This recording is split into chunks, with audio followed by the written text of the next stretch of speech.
Kementerian Lingkungan Hidup dan Kehutanan atau KLHK mengeklaim asap dampak kebakaran hutan dan lahan tak sampai melintas ke negara Malaysia ataupun Singapura. Kebakaran hutan dan lahan yang terjadi di sejumlah titik di wilayah Sumatera mulai mengkhawatirkan.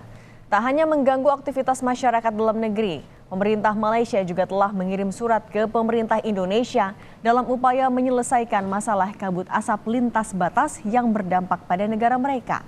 Menanggapi hal ini, Dirjen Pengendalian Perubahan Iklim KLHK dalam konferensi pers yang digelar di kantor Kementerian Lingkungan Hidup dan Kehutanan atau KLHK mengklaim asap dampak kebakaran hutan dan lahan di Indonesia tak sampai melintas ke negara lain. Hal tersebut didapat berdasarkan temuan dari data ASEAN Specialized Meteorology Center (ASMC) serta data BMKG.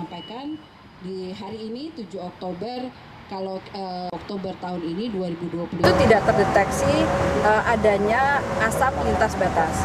Memang ada konsentrasi asap pekat di lokasi di mana terjadi kebakaran hutan, khususnya di daerah Sumatera Selatan, Jambi, Kalimantan Selatan, dan Kalimantan Tengah.